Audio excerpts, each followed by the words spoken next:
Hello everyone, welcome back to online classes. Bright future channel पे आपका स्वागत है।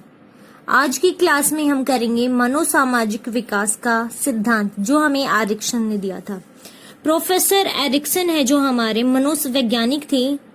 एरिक्सन मनोवैज्ञानिक वो जर्मनी के रहने वाले थे। वो अपनी युवावस्था में प्रारंभ वर्ष में कला में अपना ज्यादा रुझान दिखा रहे थे। वो उसके लिए भ्रमण पर यूरोप में गए।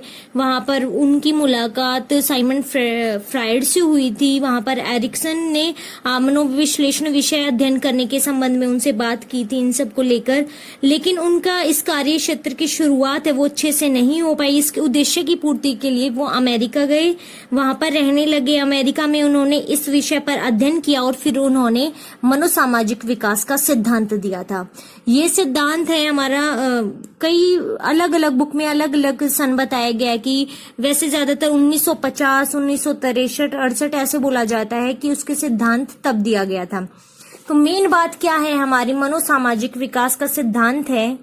सिद्धांत में क्या कहा गया है? एरिक्सन के सिद्धांत के अनुसार पूरा जीवन विकास के 8 चरणों से होकर जाता है।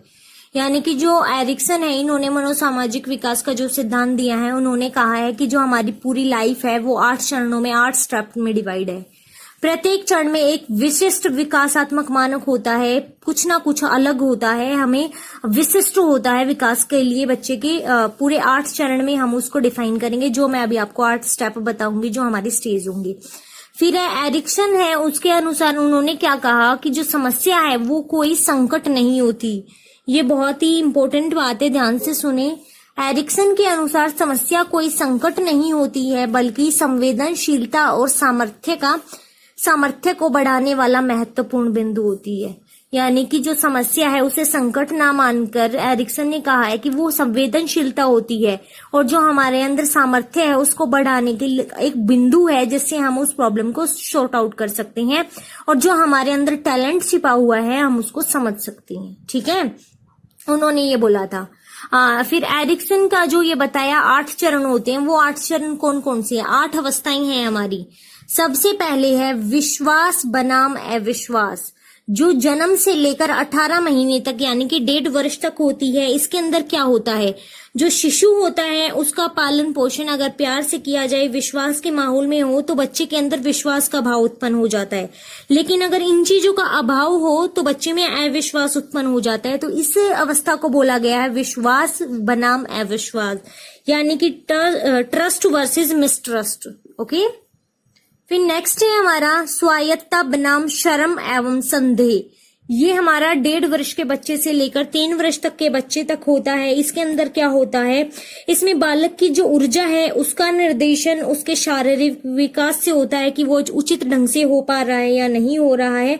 उसमें स्वायत्तता विकास होता है। सही ढंग से निर्देशन न होने पर वो शर्म और संदेह का विश्वास नहीं कर पाते। शर्म और संदेह का सिद्धांत हो जाता है, शर्म और संदेह मेन हो जाता है, उसमें वो पैदा होने लगते हैं। कहने का मतलब है, अगर बच्चे को पूरी ऊर्जा का निर्देशन के साथ शारीरिक विकास उचित ढंग से हो तो वो हमारी स्वायत्तता होती है। लेकिन अगर शारीरिक विकास सही ढंग से नहीं हो रहा है तो वहां पे श्रम एवं संदेह आ जाता है। नेक्स्ट है हमारा पहल बनाम अपराध। ये होता है हमारा 3 से 6 वर्ष के बच्चे में। इसमें बालक है वो अधिक सशक्त ढंग से कार्यों में पहल करता है, लेकिन अगर दबाव देने लगे, रोकने लगे तो बच्चा अपराध की ओर विकसित होने लग जाता है, अपराध बोल दिया जाता है उसे। ठीक है, फिर नेक्स्ट है हमारा परिश्रम बनाम निकृष्टता, जो 6 से 12 वर्ष के बच्चे में होता है।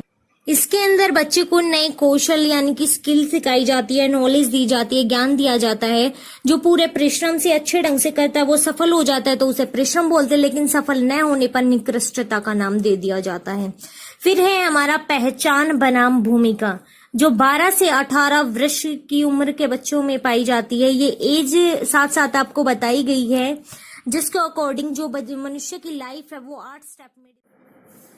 5th है हमारा पहचान बनाम भ्रम या भूमिका। इसके अंदर क्या होता है, ये 12 से 18 वर्षीय हमारी एडोलसेंस यानी कि किशोरावस्था में होता है। इसके अंदर जो बच्चा होता है वो अपनी पहचान बनाने की कोशिश करता है, स्वयं से अपनी भूमिका निभाने की कोशिश करता है। लेकिन अगर वो ऐसा नहीं कर पाता है तो वो भ्रम में हो जाता है, भ्रम में भूमिका निभाता है।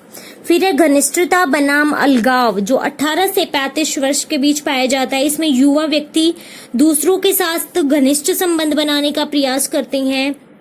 इसके साथ ही अगर वो ऐसा नहीं कर पाती हैं तो वो सामाजिक और इमोशनली दृष्टि से बहुत ही अलग हो जाती हैं, जिसे अलगाववाद कहा जाता है।